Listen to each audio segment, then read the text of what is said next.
नमस्कार साथियों, मैं अंकुर यादव आप सभी का स्वागत करता हूं आपके अपने YouTube channel my GS station में। दोस्तों, जैसा कि आप सभी को पता है, आज हम बात करने जा रहे हैं संविधान पर। ठीक है, भारतीय संविधान पर। तो भारतीय संविधान क्या है? भारतीय संविधान की अगर हम बात करते हैं दोस्तों, तो भारतीय संविधान में करीब 22 चैप्टर यानी 22 भाग हैं। ठीक है दोस्तों, 22 भाग है संविधान में। ठीक है, अगर हम भाग की बात करें तो 22 भाग हैं संविधान में। और हम अनुसूचियों की बात करें तो 8 अनुसूचियां थी पहले। अनुसूची की अगर बात करें तो 8 थी पहले, बाद में 4 अनुसूचियां और जोड़ी गई, अब हो गई है टोटल 12। ठीक है, अगर हम अनुच्छेद आर्टिकल की बात करें, अगर हम अनुच्छेद की बात करें संविधान में, तो हमारे संविधान में 395 अनुच्छेद हैं। ठीक है, अलग अलग भाग में अलग अलग अनुच्छेद हैं। जिस हिसाब से अगर हम बात कर रहे थे, जैसे भाग 1, तो हम आज चर्चा जिस पे हम चर्चा करने जा रहे हैं वो भाग 1 है। ठीक है, जिसमें भाग 1 की बात करें तो संघ और उसका राज्य क्षेत्र। ठीक है दोस्तों, भाग 1 में क्या दे रखा है? संघ और उसका राज्य क्षेत्र।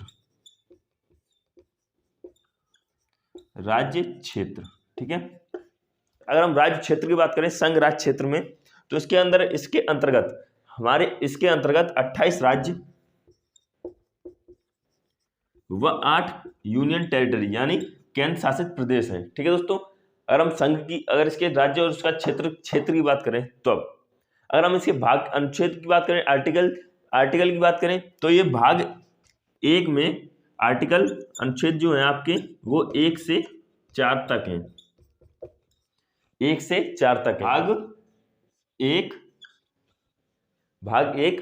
अब भाग 1 क्या कहता है? संघ और उसका राज्य क्षेत्र।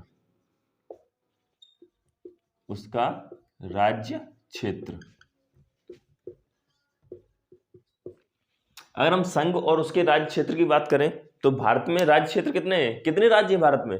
भारत में पहले 28 राज्य थे, फिर 29 हुए, अब फिर 28 हो गए। ठीक है दोस्तों, तो भारत में 28 राज्य हैं और 8 यूनियन टेरिटरी यानी केंद्र शासित प्रदेश हैं। ठीक है, 8 केंद्र शासित प्रदेश जो केंद्र से शासन चलता है। ठीक है, उन्हें हम केंद्र शासित प्रदेश बोलते हैं। जैसे आपका दिल्ली हो गया, जम्मू कश्मीर और लद्दाख हो गया।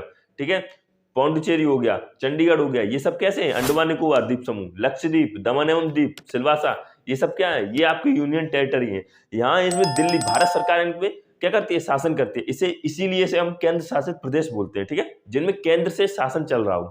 ठीक है दोस्तों, अगर हम इसकी बात करें इसके अनुच्छेद की, आर्टिकल की, तो इसमें भाग 1 में आर्टिकल 1 से लेके 4 तक दे रखे हैं। ठीक है, अगर हम अनुच्छेद की बात करें इसमें, तो 1 से लेके 4 तक दे रखे हैं।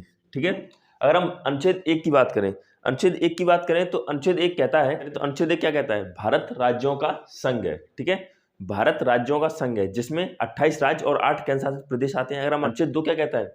नए राज्यों का प्रवेश या निर्माण। जैसे मान लीजिए इसमें कि नए राज्यों से क्या मतलब है? नए राज्यों से मतलब है जैसे भारत किसी पे आक्रमण कर दे और उसके किसी दूसरे देश का राज्य को कब्जा ले, तो उसका नया निर्माण हो जाएगा। ठीक है, वहां पे हम लोग क्या करते थे? नए निर्माण करते थे। जैसे मान लीजिए अभी पाकिस्तान ने क्या कर रखा है?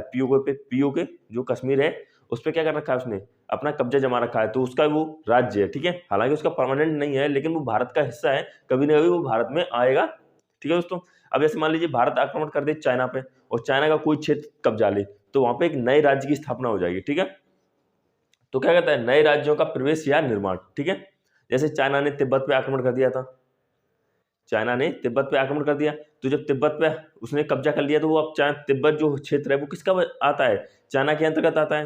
ठीक है दोस्तों, अगर हम बात करते हैं अनुच्छेद 3 की, तो अनुच्छेद 3 क्या कहता है? सुनिए, देखो इसमें नए राज्यों का निर्माण। ठीक है, ये हम अपने देश के अंदर की बात करते हैं।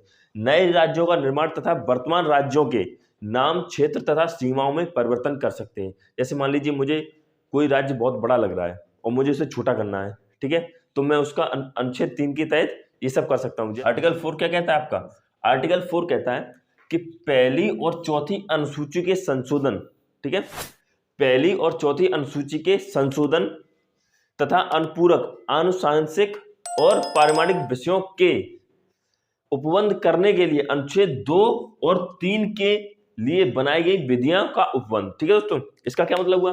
कह रहा है पहली और चौथी अनुसूची जो है आपकी है, जो शेड्यूल में पहली और चौथी अनुसूची है, उसमें अनुच्छेद 2 और 3, अनुच्छेद 2 क्या कहता है? नए राज्यों का निर्माण कर सकते हैं, ठीक है, और 3 में क्या कहता है?